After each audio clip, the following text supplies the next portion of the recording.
विषय म्हटला की त्यांना वाटतं की एजेड लोकांचं काम आहे बाबा, की ज्यांना काही कामं धंदे नाहीत त्यांनासाठी गीतेचा हा मेसेज आहे. ऍक्च्युली तसं नाहीये. गीता हा ग्रंथ असा आहे तर त्याला एक स्पिरिच्युअल किंवा आपलं एक धार्मिक ग्रंथ न समजता त्याला एक आपल्या लाईफचं मॅनर बुक समजलं पाहिजे.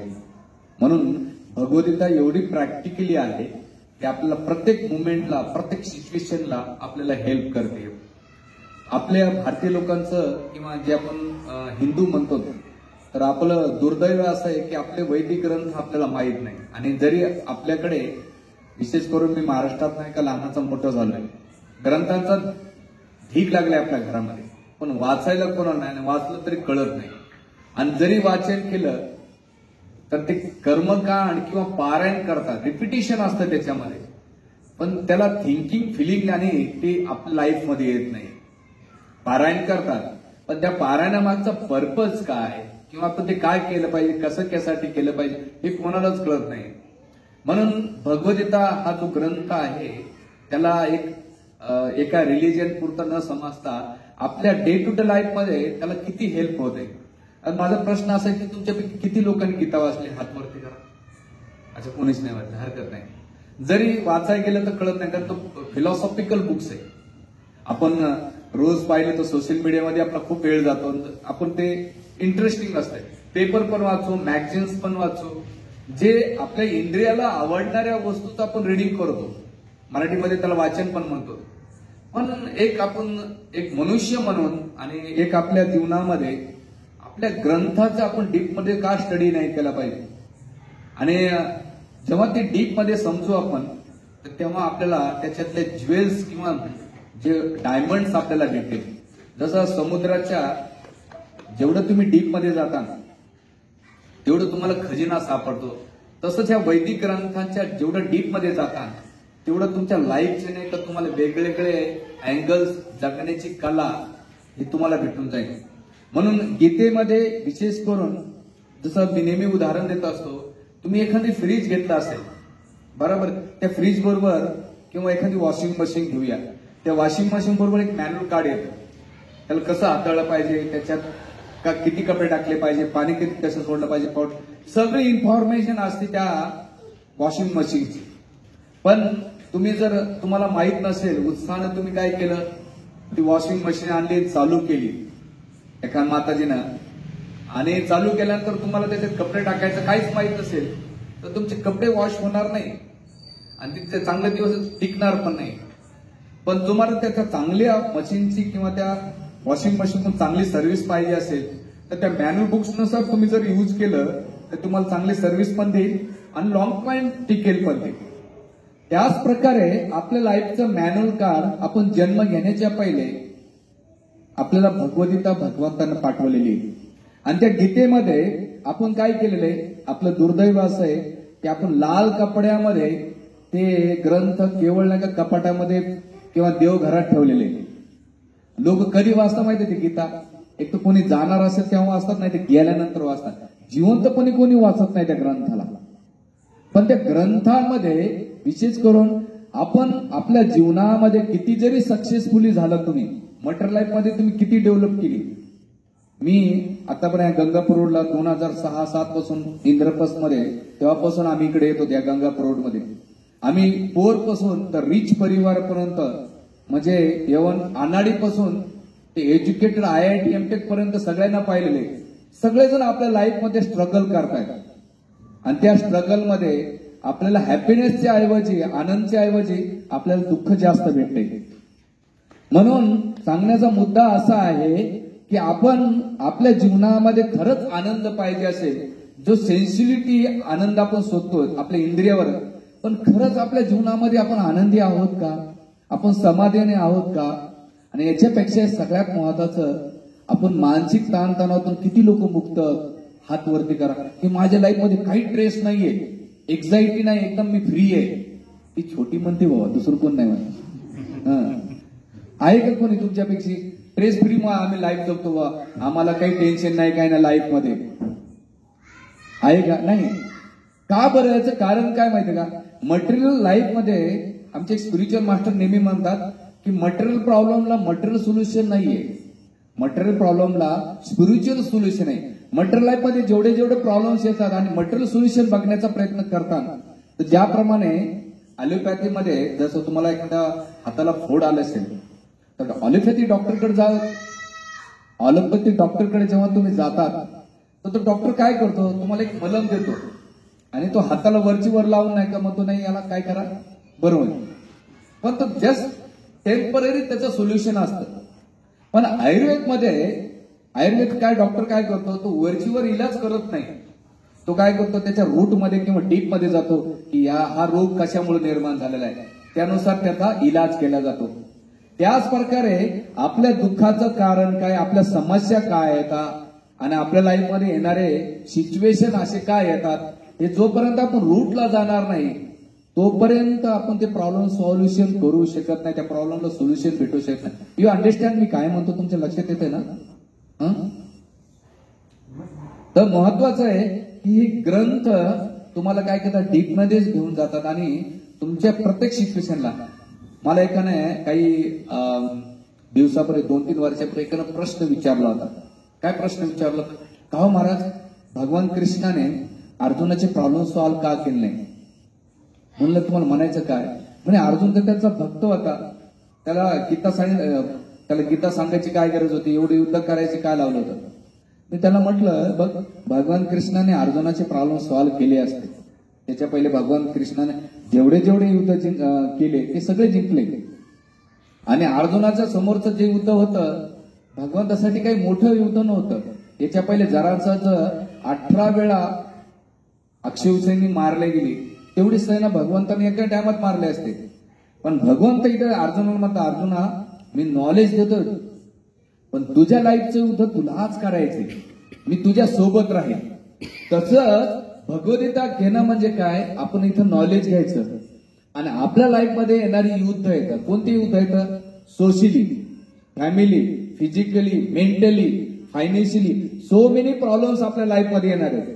जेव्हा तुम्ही नॉलेज घेता, त्या गीतेचं तुम्ही डीपली स्टडी करता, तर असं नका समजू. बऱ्याच लोकांना अध्यात्म कसं असतंय की बाबा आम्हाला चमत्कार नमस्कार, आणि विशेष करून महाराष्ट्रामध्ये आवळा देऊन, जसं चमत्कार नमस्कार आहे, आवळा देऊन भोपळा मागायची सवय. आवळा देऊन म्हणजे काय, देवा मी एवढे उपासक करतो मला भेटू दे, मी हे करतो, दान धर्म करतो. तुम्ही बिना चपलाचं चाललं, देवाला काय फरक पडतो? शेजाऱ्याला फरक पडत नाही, तुम्हाला काय फरक पडतो? तुम्ही उपासी राहिलंय म्हणजे देवाला काही फरक पडतो का? नाही. उपास करण्याचं मागचं कारण हे माहित नाही, जस्ट कर्मकांड आहे, सगळे गाव करतोय म्हणून मी करतोय, पण त्याच्या मागचं सायन्स काय, आपण काय केलं पाहिजे त्याच्या मागं आपण हे कधी समजून घेत नाही. जस्ट आपण काय करतो, आपलं अध्यात्म म्हणजे उथाळ मात्याचं आहे, काहीतरी आवळा देऊन भोपळा मागायचं किंवा देवा मी एवढं करतोय, पण त्याच्या मागचं जोपर्यंत आपल्याला विज्ञान कळत नाही, त्याच्या मागचं मेन अर्थ कळत नाही आणि ते ज्ञान जेवढं प्रॅक्टिकली येत नाही तोपर्यंत ती वरचीवरच राहते. जसं एखाद्या माताजीनं गुलाबजामची रेसिपी ऐकली, ठीक आहे ऐकली, ही नॉलेज घेणे, पण ते ज्ञानाला विज्ञानात कधी करतात परिवर्तन, जेव्हा ते गुलाबजामचं मटेरियल आणतात. पण 3 गोष्टी असतात. एक पर्पज, फर्स्ट पर्पज झालं, मग त्या पर्पजला तुमचं पर्पज क्लिअर असेल तर सेकंड प्रोसिजर, की तुम्हाला त्या पर्पजला करण्यासाठी प्रोसिजर काय लागते, आणि मग प्रोसिजरला इन्ग्रेडियंट जमा केलं की थर्ड येत आहे प्रॅक्टिस. प्रॅक्टिस मीन्स काय, ती गोष्ट करा, आणि चौथं आहे प्रॅक्टिस केली की परफेक्शन येऊन जाते. फर्स्ट लक्षात आलं, फर्स्ट काय, पर्पज. पर्पज काय, गुलाबजाम खाणं, क्लिअर. सेकंड काय, प्रोसिजर. प्रोसिजर काय, इन्ग्रेडियंट, खवा आणा, मैदा आणा, साखर आणा, पाक आणा, त्याच्यामध्ये केसर टाका, हे झालं प्रोसिजर. प्रॅक्टिस काय, हे सगळे इन्ग्रेडियंट एकदम कट टू कट काय केलं पाहिजे, मिक्सअप केलं पाहिजे. आणि मग जेव्हा तुम्ही ते मिक्सअप करून व्यवस्थित ज्या माताजीला जमत असेल त्याने ते गुलाबजाम परफेक्शन, आणि मग त्याची चव कधी कळेल, सगळं तुम्ही केलं इन्ग्रेडियंट, तर परफेक्शन कधी येईल, जेव्हा तुम्ही तोंडात टाकलं त्याचं स्वीटनेस येऊन जाईल ना. त्याच प्रकारे आपल्या लाईफचं पर्पज क्लिअर असेल ना तर तुम्ही प्रोसिजर बरोबर करणार. आणि प्रोसिजर व्यवस्थित असेल तर प्रॅक्टिस करायला सोपं जात आणि जेव्हा तुम्ही प्रॅक्टिस करता ना तर ते परफेक्शन घेऊन जाते. आता आपण जी पर्पज कोणाला अध्यात्मामध्ये क्लिअर काहीच नाही. एखाद्याला विचारलं सोमवार का करतात, माझ्या आईने सांगितलंय, माझ्या घरचे करतात. एकादशी का करतात, सत्संगाला काय, कीर्तनाला काय केलं पाहिजे, काय नाही, सगळे करतात. जसं तुम्ही मार्केटला जाताना पिशवी घेऊन जातात मार्केटला तर तुमचं पर्पज क्लिअर राहत आहे, मला भाजी घ्यायची. पेट्रोल पंपवर जातात असं जातात का, किती गाड्या येतात जातात बघतात, नाही. पर्पज काय, पेट्रोल भरणं. म्हणजे तुम्ही ऑफिसला घरून गाडी जेव्हा काढतात ना तर तुम्हाला तुमच्या गंतव्याचं, तुम्ही गाडी कोण्या रस्त्याला पळवत नाही. तुम्ही काय करता, तुमचं पर्पज क्लिअर राहतं, नाही मला ऑफिसला जायचंय, कंपनीत जायचंय. म्हणजे ए टू झेड तुम्ही गोष्टी तुमच्या पर्पज असल्याशिवाय करत नाही. मग तुम्ही स्पिरिच्युअल प्रॅक्टिस करताना तुमचं पर्पज क्लिअर का नसतंय, ते पर्पज का नसतं क्लिअर, जस्ट फॉर सगळे करतात. म्हणून मी कमीत कमी इस्कॉन चॅनेलचे पहिले 8 ते 9 संस्था फिरलोय. मी लहानाचा मोठं वारकरी संप्रदाय झालोय. माझ्या प्रश्नाचं उत्तर मला कोणी दिलं, एकतर केलं ना ते पळून लावायचे, नाही ती येड्यात काढायचे आम्हाला. मी असे काही डोकं लावायचे म्हणून प्रश्न कधीच विचारला नाही. मला जेन्युइन प्रश्न होते, मी कोण आहे, माझा भगवंताचा संबंध काय, माझ्याकडे एवढा असून सुद्धा मी दुःखी आणि समाधानी का नाही. आणि दुसरं, ज्याच्यावर आपण प्रेम करतो त्याची दुश्मनी आणि द्वेष का करतो. बरं, जन्माच्या पहिले होतो कुठे आणि मृत्यूनंतर मी जातो कुठे. ज्यांना मी माझं म्हणतो, तर मी ज्यांना माझं म्हणतो ते माझ्यासोबत कोण येत नाही, आणि मी त्यांचा म्हणतो तर तो गेल्यानंतर मी त्याच्यासोबत जात नाही. हे सगळे प्रश्न मी त्यांना विचारायचो. मला कोणी काही सांगायचं. आणि म्हणून मी कमीत कमी 2 ते 3 वर्ष सर्च केल्यानंतर म्हटलं अध्यात्म नाही करायचं बघ. कारण जिकडे तिकडं कोणाचा काही ना काही स्वार्थ होता. हे केलं तर तुम्हाला हे भेटल, ते केलं तर ते तुम्हाला भेटल, पर्पज काहीच नव्हतं. आणि मग हे सगळ्या प्रश्नाचे उत्तर घेऊन मी आपला एक दिवस असंच, माझे मित्र क्रिकेट खेळत होते आणि माझा मित्र तो एकाशी डिस्कशन म्हटलं, अरे रोज तू क्रिकेट सोडून हे का करतोय.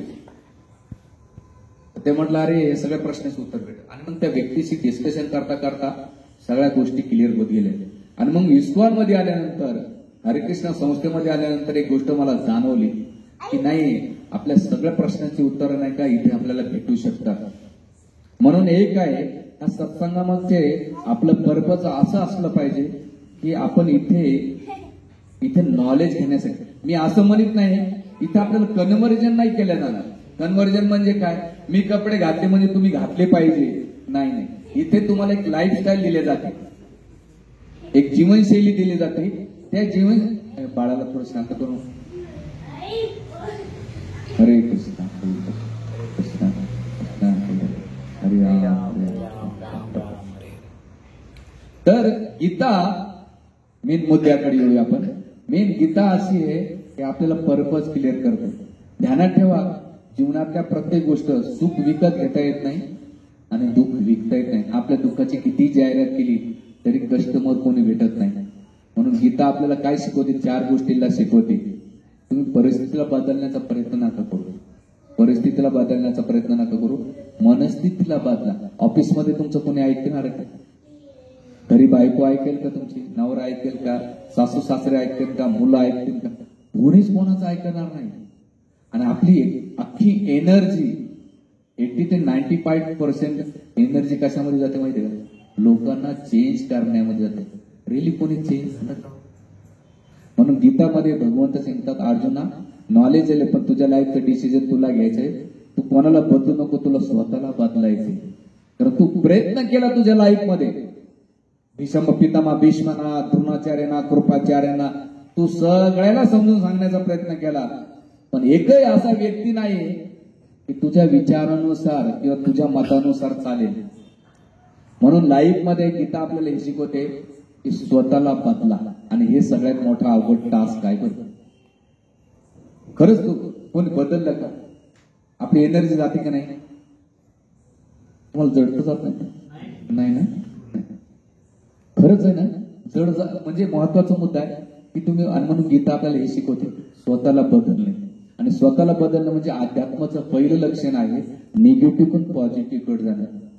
मेडिसिन्स आपल्याला कधी हेल्प करते, जेव्हा आपल्याला लाईफमध्ये पेन होत असेल तर आपण मेडिसिन्स रेग्युलरली घेतली तर तो पेन कमी होऊन जातो, बरोबर. तसंच गीता असं मेडिसिन्स आहे की आपल्याला लाईफमध्ये येणारे पेन्स आहेत, प्रॉब्लेम्स आहेत, त्याला मेडिसिन्स ती आहे. इकडे तिकडे पळून किंवा आपण इकडे जाऊन महाराष्ट्रामध्ये द्वारागंडा बांधून काही होणार नाही. तुम्हाला स्वतःला बदलावं लागेल. आणि सगळ्यात महत्वाचं, ही परिस्थिती येत राहील जात राहील, तुमच्या मनस्थितीला बदलला तर येणाऱ्या सिच्युएशनला, येणाऱ्या प्रॉब्लेम्सला तुम्ही एकदम केअरफुली डिलिंग करू शकता, हँडल करू शकता. म्हणून गीता आपल्याला 4 लेवलला हेल्प करते, तशी 5 लेवलला करते. फॅमिली, फिजिकली, मेंटली, सोशली आणि फायनान्शियली आपण कसं स्टेबल राहिलं पाहिजे लाईफमध्ये. फॅमिलीमध्ये आपण भगवद्गीता आपल्याला हे पहिलं शिकवते की तुम्ही फॅमिलीमध्ये राहताना क्वांटिटीपेक्षा क्वालिटी वेळ तिथे तुमची नरिशमेंट झाली पाहिजे. आणि फॅमिलीमध्ये 3 गोष्टी असल्या पाहिजे.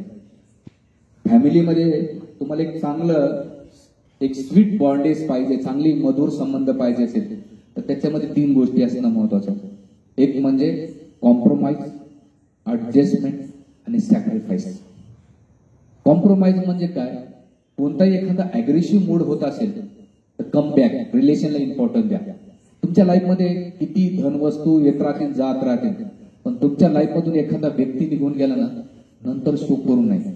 म्हणून आपल्या इगोला सगळ्यात मोठा प्रॉब्लेम्स काय माहिती का, इगो आहे आपला. आणि तो इगो त्या रिलेशन मध्ये मोठी एक भिंतीप्रमाणे उभा राहतो. म्हणून आपल्या लाईफमध्ये आपला इगो इम्पॉर्टंट आहे का व्यक्ती महत्वाचा आहे, आपल्याला हे महत्वाचं. म्हणून कधी व्यक्तीवर अटॅक करू नका, त्याच्या प्रॉब्लेमवर अटॅक करा. हा व्यक्ती असा काय व्यवहार करतो, असा का वागतोय, जोपर्यंत त्याच्या रूटमध्ये जाणार नाही तोपर्यंत प्रॉब्लेम सॉल्व्ह होणार नाही. जसं मी नेहमी उदाहरण देत असतो, आपल्या डोळ्याला मोतबिंदू झाला ना, आपण डोळा फोडत नाही, आपण काय करतो त्याचं ऑपरेशन करून तो मोतबिंदू तेवढा काढतो. तसंच त्या फॅमिलीमध्ये त्या व्यक्तीवर अटॅक करू नका, त्याच्या प्रॉब्लेमवर अटॅक करा. आणि कोणत्याही गोष्ट कधी कन्व्हर्जन नका करू. तर सगळ्यात महत्वाचं त्या व्यक्तीला हे करा, असं केलं तर असं होईल, असं केलं तर असं होईल, पण मला असं वाटतंय तू असं केलं तर होईल. कारण का भगवान कृष्णाने अर्जुनाला नॉलेज सांगितलं, अर्जुन ज्ञान सांगितलं, तर भगवंत नाही म्हटले अरे मी सांगितलं तेवढं तू फॉलो कर. बरं नाही, तुला वाटेल ते कर. मी तुला असं नाही की बाकी रिलिजन मध्ये जे अफ्रिकन रिलिजन्स आहेत त्याच्यामध्ये डोंट अँड डू, हे करा नाही तर हे करा, हे केलं तर ठीक, नाही केलं तर हे. आपल्याकडे फ्लेक्झिबिलिटी आपल्या स्पिरिच्युअल प्रॅक्टिस मध्ये, आपल्या रिलिजन मध्ये, धर्मामध्ये तुम्हाला खूप फ्लेक्झिबल ठेवलेले. तुमच्या लेवलला तुम्ही स्वतःला उचला आणि तिथून तुम्ही स्वतःला कसं अपग्रेड केलं पाहिजे आणि स्वतःला कसं उंचीवर आलं पाहिजे हे आपल्याला केलेले. म्हणून फॅमिलीमध्ये राहताना गीता आपल्याला हे शिकवते, सामंजस्य म्हणजे पहिलं म्हणजे कॉम्प्रोमाइज करा. आणि हळूहळू जेव्हा तुम्ही कॉम्प्रोमाइज, कारण की तुम्ही ज्याच्यावर प्रेम करतात ना, खरं प्रेमाची व्याख्या काय, या जगात प्रेमाची व्याख्या काय असते, लोकांना प्रेम म्हणजे परफेक्ट लव्ह काय, बस स्त्री पुरुषाचं नाही. प्रेमाची व्याख्या आता व्हॅलेंटाईन डे, आणखीन कोणते रोज डे, भलते डे येतात माहित नाही. त्याच्यामध्ये प्रेम म्हणजे काय, 3 गोष्टी असल्या पाहिजे. अपेक्षा रहित, सहन करणे आणि क्षमा करणे, याला खरं प्रेम म्हणतात. अवघड आहे ना, नवऱ्याच्या त्रासाला सहन करणं, बायकोच्या त्रासाला सहन करणं, त्याच्या चुकाला माफ करणं, आणि दुसरं सहन करणं. आणि काय 3 गोष्टी सांगितल्या मी नाही. परफेक्ट लोक काय, अपेक्षा ठेवणार, हे अवघड आहे ना. आणि हे उदाहरण करायचं लाभ होतं म्हणजे जे रिअल प्रेम करतात ना ते अपेक्षा ठेवत नाही का, हा व्यक्ती मला महत्वाचा आहे. आणि दुसरं त्याच्या त्रासाला सहन करतो आणि त्याच्या चुकाला माफ करतो, याला खरं प्रेम म्हटलं जातं. आपले प्रेम कसे माहिती का, वस्तूवर आधारित. वस्तू चांगल्या दिल्या गेल्या ते चांगलं, वस्तूमध्ये गडबड झाली त्या प्रेमामध्ये विकतो जाते. माझ्या नवऱ्याने मला डायमंडची रिंग आणून दिली, माझ्या बायकोनं माझ्या मनासारखं वागलं नाही. वस्तूवर फक्त प्रेम करू, वस्तू येतं ना दाखीन, पण जेन्युइनली आपल्या लाईफ मध्ये परफेक्ट लव्ह याला म्हणतात. पहिलं कॉम्प्रोमाइज. ऍडजस्टमेंट काय, सेकंड गोष्ट ऍडजस्टमेंट मध्ये जे आहे त्याचं समाधान राहा. Don't compare mentality. दुसऱ्यासोबत तुलना करू नका. आपली तुलना कोण असेल, एक तर शेजारी पाजाऱ्याशी, नातेवाईकाशी, एक तर माहेरशी, नाही तर सासरशी. तुमची कॅपॅसिटी काय आहे, तुमचा फायनान्शियल ग्रोथ काय आहे, त्यानुसार तुम्ही ग्रोथ करा. दुसरा 10 मधल्या उडी मारेल, तुम्ही मारणार का? मारलं तर ज्याचं त्याला जाणार आहे. तर तुम्ही बघा, आणि आजकाल सगळ्यात जास्त प्रॉब्लेम फायनान्शियली कंपन्या, बँकेचे एवढं बिझनेस का चालू माहितीये का तुम्हाला? माहितीये, शेजारचा स्कॉडा घेतली मी, त्याच्यापेक्षा चांगली गाडी कोणती घेईल याच्यावर चालू. आणि मग लिटरली असं जीवन जगतो. कंपनीमध्ये कंपॅरिझन, घरी सुद्धा जावामध्ये, भावामध्ये, आई वडिलांमध्ये, सगळीकडे शेजाऱ्या पाजाऱ्या. अरे मुलांमध्ये कंपॅरिझन भेटेल का? शिक्षक, सगळे शिक्षक आहे तुम्ही, मालूम सगळे शिक्षक सगळ्या विद्यार्थ्यांना समान शिकवतात तुम्ही, पण प्रत्येक मुलाचा ग्रोथ वेगळा का, नॅचरल ग्रोथ ठेवला पाहिजे. माझी कॅपॅसिटी काय आहे त्यानुसार मी स्वतःचा ग्रोथ केला पाहिजे. म्हणून आपल्याला भगवान कृष्ण अर्जुनाला म्हणतात, अर्जुना तुझी कॅपॅसिटी काय आहे ते पहिलं ओळख. दुसऱ्यासोबत त्यानं काय केलं, त्यानं तसं केलं, मी त्याचे एक श्लोक तुम्हाला सांगितलं तर त्याच्यावर जास्त ऐकलं. मी आज श्लोक तुम्हाला जास्त कोट करणार नाही, कारण जास्त श्लोक सांगितले ना ते म्हणतात नाही बाबा हे आपल्या काही पल्ले पडत नाही. म्हणून मी प्रॅक्टिकली थोडा बोलणारा व्यक्ती आहे. म्हणून रिलेशन मध्ये सगळ्यात महत्वाचं आहे, गीता आपल्याला हे शिकवतीये की तुलनात्मक जीवन जगू नका. तुमचं जे आहे, मला एक काही दिवसापूर्वी एक व्यक्तीचं खूप चांगलं गोष्ट आवडली. ते तुम्ही म्हटलं अरे तू असे साधे कपडे घालतो. म्हणला भाऊ माझे कपडे तर मी स्वाभिमानानं जगतो, फाटके का असे ना पण माझे. तुला लय कुळकायचं असेल ना तर घेऊन दे, पण तुझ्यासारखा मी घालणार नाही. एक आमचे पोलीस अधिकारी मंदिरात येतात, मोठे अधिकारी आहेत, आता रिटायर झाले. एक तर त्यांच्या मित्राचं लग्न, मित्राच्या मुलाचं लग्न होतं, हे पण पोलीस अधिकारी. त्याच्या मित्रानं लग्न ठेवलं होतं एक्सप्रेस इन मध्ये.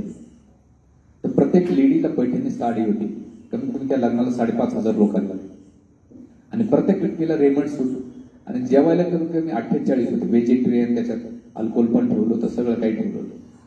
आणि केल्यानंतर त्याच्यात पुढारी लोक बरेच काही जण आले होते. तर ह्या मित्रांमध्ये एक विषय चालत होता, अरे याने एवढा खर्च आला, याच्याकडे असतील किती पैसे, म्हणजे दाखवायला गेले पण तुमचे दुश्मन वाढले भरपूर. म्हणून आपण जेव्हा दुसऱ्यासोबत करतो ना, तो लोकांचं काहीच होत नाही, आपल्या स्वतःला त्रास होतो ना. आणखीन आपल्याला 4 लोक आपले एनिमीज वाढतात. म्हणून पारिवारिक असो किंवा कोण्या गोष्टीमध्ये असो, पहिली गोष्ट आपल्याला हे गीता शिकवते, बाबा 3 गोष्टी कोणत्या? ऍडजस्टमेंट, कॉम्प्रोमाइज आणि सॅक्रिफाईस. सॅक्रिफाईस म्हणजे काय? ठीक आहे, तुझ्या इच्छा आहेत ना पूर्ण, तुझी फर्स्ट प्रायोरिटी. आमच्याकडे आमचे वरिष्ठ नेहमी सांगतात, 2 व्यक्तीमध्ये वाद होत असेल ना तर आम्ही नेहमी सांगतो, भैया तेरा गधा आगे जाने दे, मेरा घोडा पीछे रखने दे. काय, तुझं गाढव पुढे जाऊ दे, माझं घोडं मागं राहू दे. तुम्हाला सगळे नमुने भेटणार आहेत, पण त्यावेळेस म्हणायचं भाऊ तुझं गाढव पुढे जाऊ दे, माझं घोडं मागं राहू दे. पण आपण त्यावेळेस प्रॉब्लेम करायला गेलं तर मुश्किल होऊन जाईल. म्हणून इथे पहिली गोष्ट काय करा, फॅमिलीमध्ये बघा. तुम्हाला हे का सांगतो मी, कारण तुम्ही हॉस्पिटलमध्ये ऍडमिट राहील ना, तुम्ही घरच्यावर प्रेम करायचं सोडून दुसऱ्यावर केलं ना, हॉस्पिटलमध्ये घरचेच लोक कामाला आहेत. म्हणून मी नेहमी सांगत असतो गीता कोर्समध्ये की लोक उलटा करतात. घरी प्रेम करायच्या ऐवजी लोक काय करतात, ऑफिसमध्ये प्रेम करतात आणि घरी डोकं लावतात, म्हणून गडबड होते. घरी प्रेम केलं पाहिजे आणि ऑफिसमध्ये डोकं लावलं पाहिजे. हम लोग है ना गलत करते हैं, घर में दिमाग लगाते और ऑफिस में दिल लगाते हैं. तो घर में दिल लगाओ और ऑफिस में दिमाग लगाओ, तो इससे क्या होगा, हमारे रिलेशन बहुत अच्छे रहेंगे. तर पारिवारिक याच्यावर खूप बोला. आणि पारिवारिक मध्ये सगळ्यात महत्वाचं, आपल्या मुलांना कल्चर द्यायचं असेल तर तुम्हाला स्वतःला रोल मॉडेल बनवावं लागेल. कारण की गॅजेट्समुळं मुलं खूप एवढे झाले. आता लहान आहे, तुमचे ऐकतात मुलं, पण जेव्हा तुमचं सक्सेस काय माहितीये का, तुम्ही किती गाड्या बंगला कमवल्या, किती बँक बॅलन्स, किती सोनं घातलं, हे तुमचं डेफिनेशन सक्सेस आहे. सक्सेस हे राहील की तुमची मुलं किती कल्चर आणि फ्युचरमध्ये चांगले व्यावहारिक बनलेले. ह्या 2 गोष्टी द्या. आणि मुलांना तुम्ही काय सांगतात हे महत्वाचं नाही, तुम्ही कसे वागतात हे महत्वाचे. तुम्हाला मुलं बोलण्यापेक्षा तुमच्या वागण्याला फॉलो करतात. म्हणून आपल्या मुलांना घडवणं, कारण सराउंडिंगचं वातावरण त्यांना बिघडायला वेळ लागत नाही, पण तुम्ही क्वांटिटीपेक्षा क्वालिटी वेळ त्या मुलांना देतात का? कारण हे फ्युचरमध्ये तुमचं सगळ्यात मोठं धन असणार आहे. म्हणून माझ्याकडे एक पोलीस अधिकारी उपायुक्त त्याची बदली झाली. बरेच मंदिरात अधिकारी येत राहतात, सगळे इन्कम टॅक्स असो, पोलीसवाले असो, सगळे वाईट टाकलेले येतात आमच्याकडे आणि काउन्सिलिंग घेत राहतात. तर ते सांगत होते एक अधिकारी, त्यांचं नाव सांगत लक्ष्मण पाटील सर, आता त्यांची बदली झाली. ते मला एकदा सांगत होते की प्रभूजी, मी संध्याकाळी 6 वाजता येताना ऑफिसमधून जेव्हा कधी येतो, माझ्या ॲपलचा फोन, त्यांना मोठा मुलगा सर्व्हिस आणि लागण्याचं पहा, आता तो 11वीला आहे. माझ्या दोन्ही मुलांसाठी मी ॲपलचे मोबाईल नाही का ठेवून देतो आणि साधा मोबाईल वापरतो. कारण का, मी त्याला सांगणं सोपं, माझ्या ऑफिसमध्ये सगळे सलूट मारते, पण माझा मुलगा मला ऐकणार नाही. म्हणून मी माझ्या मुलांसाठी मी साधा मोबाईल वापरतो. आणि त्यांची वाईफ मोठी अधिकारी आहे, पण ती सुद्धा त्या मुलांसाठी खूप म्हणून सॅक्रिफाईस करणं म्हणजे काय, आपल्याला कम्फर्ट झोनच्या बाहेर येऊन जोपर्यंत आपण काम करत नाही तोपर्यंत सक्सेसची तुम्ही अपेक्षाच करू नका. सफलतेची अपेक्षा तुम्हाला जोपर्यंत तुम्हाला तुमचं कम्फर्ट झोन, तुमच्या इच्छा आकांक्षाला बाजूला ठेवून तुम्हाला वेळ द्यावा लागेल मुलांच्या बाबतीत. आणि परिवारामध्ये मी नेहमी सांगत असतो की तुमचे भांडण होत असताना पर्सनली क्रिटिसिझम असलं पाहिजे आणि पब्लिकली ग्लोरिफिकेशन असलं पाहिजे. कोणी बायको चुकू, नवरा चुकू, मुलं चुकू, पब्लिकली काहीच बोलू नका. बघ तू कसा करतो, ती कशी करतो, तू कसा करतो, अरे नाही तुलना करू नका आणि क्रिटिसिझम करू नका. इथे प्रॉब्लेम वाढण्याचे खूप चान्सेस असतात. घरी आल्यानंतर एखादा तुम्हाला काय भांडण करायचं कोणाकडे झिंज्या वाडा नाही तर केस वाडा, पण एकांतांमध्ये पब्लिकली काहीच करू नका. का बरं? याला म्हणतात cause and effect theory. Cause and effect, तुम्ही छोटीशी गोष्ट करून जातात, पण त्याचा इफेक्ट 5 दिवसांना, 15 दिवसांना, 1 वर्षानं, 6 महिन्यात त्याचा होतो.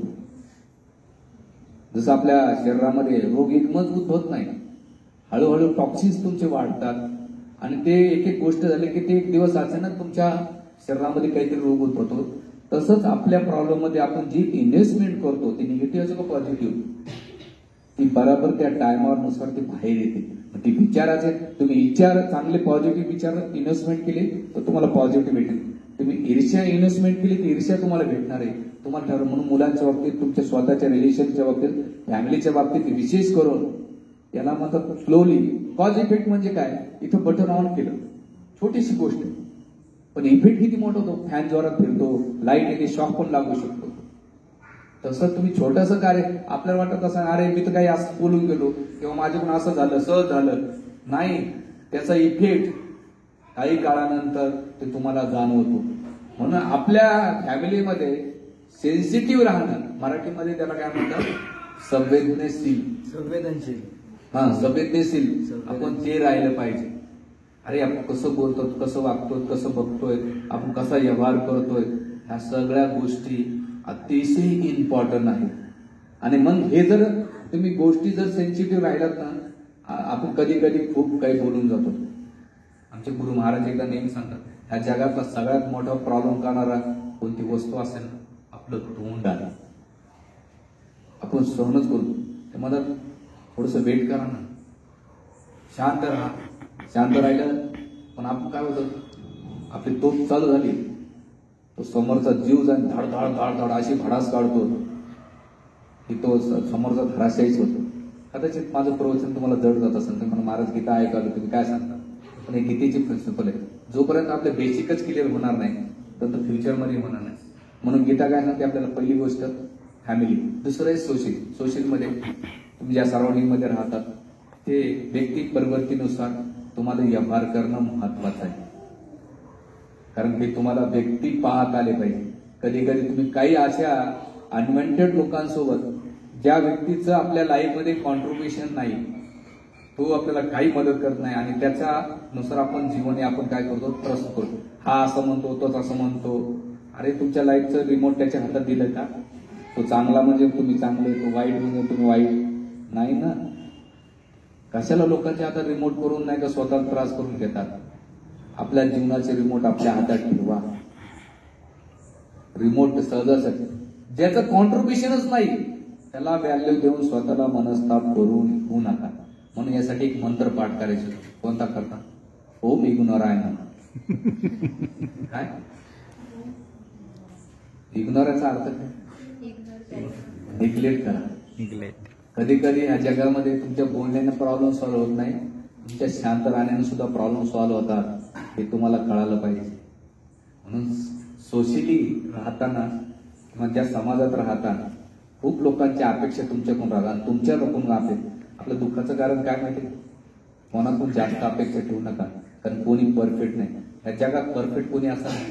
चपलाचं जोड आहे 8 नंबर, 9 नंबर, 10 नंबर किंवा 6 नंबर. बाकी आपण कोणीच परफेक्ट नाही. रूपामध्ये, रंगामध्ये, गुणामध्ये, ज्ञानामध्ये, बोलण्यामध्ये, वागण्यामध्ये बहुत परफेक्ट आहे. म्हणून जर राग येण्याचं कारण काय माहिती? 3 गोष्टी आहेत राग येण्याच्या.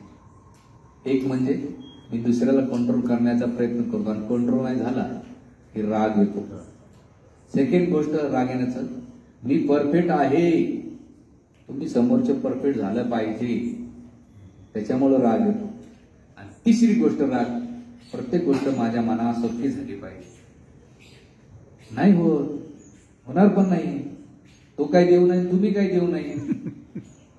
म्हणून भगवंत म्हणतात अर्जुना, अर्जुन प्रश्न विचारतो, भगवंता या जगातलं कधी सॉल्व्ह होईल? भगवंता मात्रा स्पर्शा असं कौंतेय शीत उष्ण सुख दुःखदा आत्मा पायन नित्यम ताम तितिक्ष भारता. अर्जुना सहन करायचं शिक, कोणी बदलणार नाही आणि दुसऱ्याकडून अपेक्षा करणं बंद कर. म्हणून सोशली मध्ये तुम्ही अपेक्षा ठेवून यानं माझं असं केलं पाहिजे, मी याला इन्व्हेस्टमेंट करत नाही. अपेक्षा भंग झाले की सगळ्यात जास्त दुःख कोणाला होतं माहिती? आपल्याला होतं.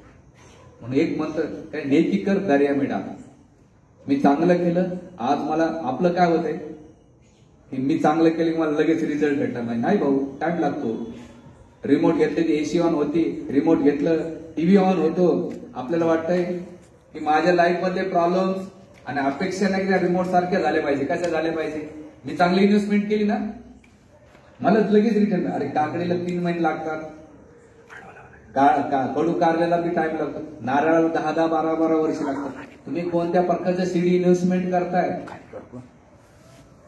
त्यानुसार तुम्हाला भेटणार आहे. म्हणून इथे हा सोशली मध्ये अपेक्षा ठेवू नका. तिसरं, त्याच्यामध्ये खूप डीप मध्ये नंतर येणाऱ्या काळामध्ये जसं जसं तुम्ही गीतेचा हे दाखवता की. तिसरी गोष्ट, फिजिकल पेजेस ठेवा. किती तुमचा 3 गोष्टी व्यवस्थित असल्या पाहिजे तुमच्या. कोणत्या 3 गोष्टी लक्षात राहतील? एक म्हणजे तुमचा डाएट प्रॉपर पाहिजे, मी ते डाएटला येणाऱ्या काळामध्ये घे. दुसरी गोष्ट, तुमचं किती हेक्टिकल असो, सकाळ संध्याकाळी योगा, प्राणायाम, वॉकिंग तरी झाली पाहिजे. अध्यात्म हे शिकवलं जाते. का बरं माहिती का? तुम्ही आज एक योगाचे अयंगर म्हणून मोठे योगा टीचर्स आहेत, फेमस आहेत, त्यांचं नाव अयंगर. ते म्हणतात तुम्ही जर आज योगासाठी वेळ नाही काढला, हेल्थसाठी नाही वेळ काढला, तुम्हाला हॉस्पिटलसाठी वेळ काढावा लागेल. म्हणून 15-20 मिनिटं काय होऊ, सकाळी उठा लवकर मॉर्निंगला आणि 15-20 मिनिटं अर्धा तास सूर्यनमस्कार करा, नाही तर इथं 4-5 राऊंड मारा. तर म्हणतो आजकाल तुम्ही फिजिकल स्ट्रेस एवढं, मेंटली स्ट्रेस एवढं ऑफिसमध्ये आहे, तुम्ही स्वतःच्या मेंटल तर तुम्ही खूप डिप्रेशन मध्ये, पण फिजिकल तर ठेवा. आणि काही होऊ, टाइम टू टाइम डाएट असलं पाहिजे, प्रॉपर डाएट असलं पाहिजे. मी ते सांगेन फिजिकल फिटनेससाठी. आणि चौथी गोष्ट आहे स्पिरिच्युअल नीड. स्पिरिच्युअल नीड हे शिकवते आपल्याला की आपल्याला कोणत्या सिच्युएशनला कधी कोणाशी कधी व्यवहार केला पाहिजे आणि आपल्या नेहमी माइंडला पॉझिटिव्ह कसं राहायचं हे आपल्याला स्पिरिच्युअल शिकवते. तेव्हा महाराज कुठे वेळ आहे, आज आमच्या गलीत होतं सत्संग, आम्हाला बोलवलं म्हणून आम्ही इथं आलो होतो, नाही का आम्हाला काही इंटरेस्ट नाही. घरच्या मालिका चालू आहे, कोणत्या मालिका लागली झाली जी अजून काय, तुझ्या नवरात जीवरांगला, माझ्या नवऱ्याची बायको अजून काय माहित नाही, वराकडून अपडेट्स घेत असतो, कारण आम्हाला त्याच्यातून लांब लांब संपर्क वेळच नाही त्या मालिक. आणि तुमचं मोठं त्याग आहे कलियुगातला, तुम्ही एवढं मालिका सोडून आल्या. तर मुद्दा असा आहे, स्पिरिच्युअल लीड कशासाठी म्हणजे तुम्ही फायनल एक्झामला बसले बरोबर, आणि फायनल एक्झामला बसल्यानंतर तुमच्या पेन्सिलची नीड तुटली बरोबर, तोडल्यानंतर तुम्ही रायटिंग केल्यानंतर तुम्ही रायटिंग करू शकणार का? पण तुम्हाला कोणी सांगितलं थोडासा वेळ काढा, आणि शार्पर. अहो कुठे वेळ आहे, तरी रायटिंग करू शकणार नाही. पण तुम्ही थोडासा वेळ काढला, त्या पेन्सिलला शार्प केलं आणि मग तुमचा पेपर कसं करता, तुम्ही स्मूथली रायटिंग करणार. तसंच आपल्या लाईफ मधून हप्त्यातून एक दिवस वेळ काढायचा, इथे येऊन माइंडला शार्प करायचं. आणि तुमच्या लाईफ मध्ये येणाऱ्या एक्झाम असतील, भरपूर एक्झाम आहेत, सकाळपासून संध्याकाळपर्यंत एवढ्या एक्झाम येतात. त्याच्यामध्ये तुम्ही कधी पास होतात, कधी फेल होतात, कधी डिप्रेशन मध्ये येतात, कधी ट्रेन. मला एकट्याला द्यावं लागते एक्झाम, तुम्हाला द्यावं लागत नाही का? ऑफिसमध्ये जाणं, सगळे एक्झाम, बायकोची डिलिंग करणं, नवऱ्याची करणं, बॉसची डिलिंग करणं, सासू सासऱ्याची डिलिंग करणं, कोणाची डिलिंग, काय डिलिंग. तर तिथून भरपूर एक्झाम आहे. फायनान्शियल प्रेशर असतं, काहीतरी प्लॅनिंग असतात. अशा वेळेस स्वतःला कसं टेबल. आणि आजकाल हार्ट अटॅक येण्याचं कारण काय माहिती? काय कारण आहे? स्ट्रेस. आणि स्ट्रेस कशामुळे? तुम्ही अपेक्षापेक्षा ज्या गोष्टी तुमच्या लेवलपेक्षा अपेक्षा जास्त ठेवतात ना, त्याच्यामुळे स्ट्रेस येतो. आणि स्ट्रेस आला ना, लोकांचं काही नुकसान होत नाही. कोणाचं होतं नुकसान? स्वतःचं होत. म्हणून स्पिरिच्युअल ही आपल्याला गोष्ट शिकवतीये की स्वतःला थोडासा वेळ काढा. मी नेहमी सांगत होतो 3 गोष्टी करा. स्वतःच्या हेल्थला वेळ द्या, परिवाराला वेळ द्या आणि सत्संगाला वेळ द्या. हे आम्ही आमच्या मंदिरामध्ये IIT, MTech, BTech झालेलं साधू. IIT नाही बरं सातपूरचा, एकदा नाशिक एकाने इज्जत काढली आमची. भारतानं IIT कुठं सातपूरला गेली का? म्हणला भाऊ IIT खडगपूर IIT मुंबईमधून केली. एवढी एज्युकेटेड. हे बा आमचे गोसाईपूर ABP मध्ये आमचे विशालपूर इंजिनियर येतात, हे पूर्वचे इंजिनियर आहेत, सगळे एज्युकेटेड लोक आहेत. का? तर एक ध्यानात ठेवा, मटेरियल लाईफ आहे ना तुम्हाला आनंद नाही देऊ शकत. तुम्ही खूप ट्राय करा. चिंगम सारखं आहे, पहिल्यांदा लय बरं वाटतं, एकदम गोड वाटतं, नंतर फुगे फोडायचं काम आले ते है ना.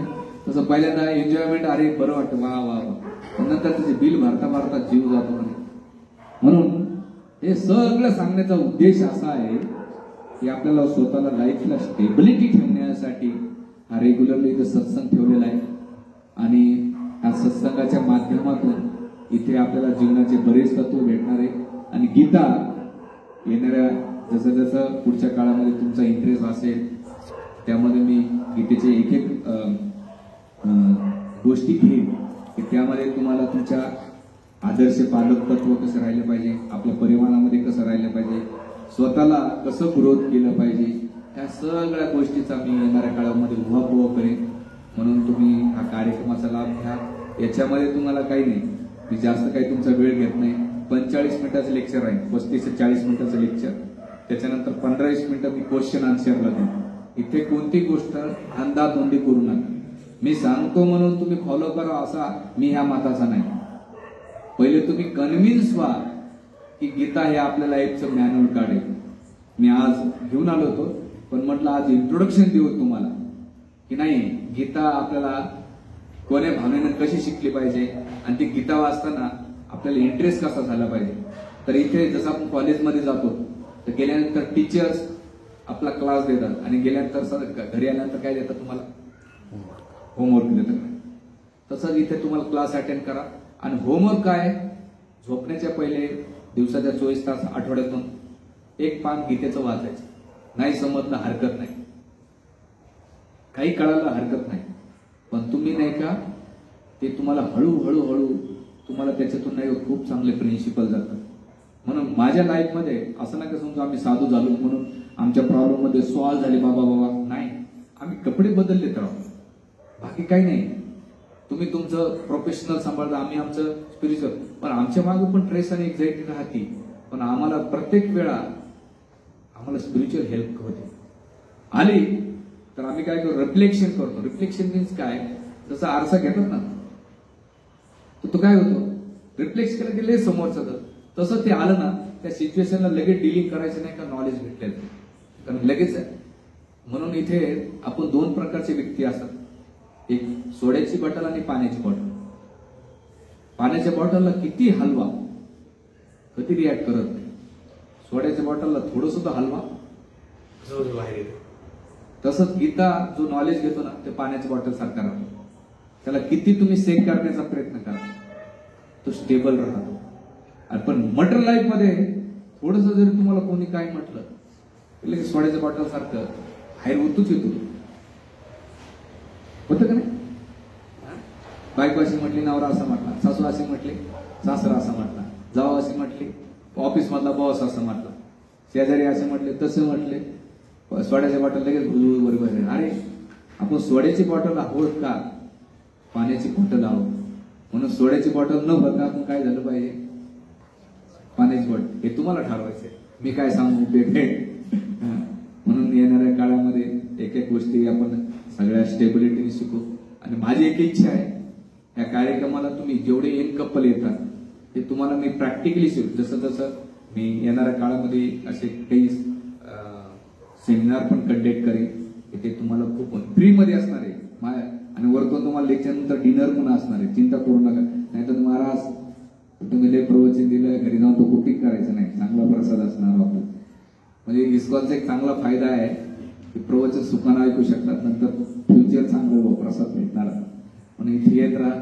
आणि तुम्ही तरी आपण आजूबाजूचे शेजारी पाजारी नातेवाईकांनी घेऊन या. आणि आमचा एकच उद्देश आहे हा हरे कृष्ण संस्थेचा. मी खूप संस्था फिरलोय, भरपूर संपर्क याच्यामध्ये पण राहिलोय, पण जी निस्वार्थपणे आणि प्रामाणिकपणे मला जे कार्य वाटलंय या संस्थेमध्ये, लक्षात आलं या जगातल्या सगळ्या सोल्युशनचं बाकी तुम्ही सोशली किती करता हे एंडलेस आहे. तुम्ही कपडे देऊन देऊन किती देणार लोकांना, फूड देऊन देऊन किती देणार तुम्ही? पण लोकांना तुमचं हेड नॉलेज जर व्यवस्थित दिलं तर जीवनातल्या प्रत्येक गोष्टी तो डील करू शकेल. आणि बऱ्याच ठिकाणी मी पाहिलं खूप लोकांच्या जीवनात प्रॉब्लेम्स आहेत आणि आपल्याला बी त्या जीवनामध्ये आलं तर आपण त्याची कशी डील केली पाहिजे या सगळ्या गोष्टीचा येणाऱ्या काळात वापर करू. हरे कृष्ण हरे कृष्ण.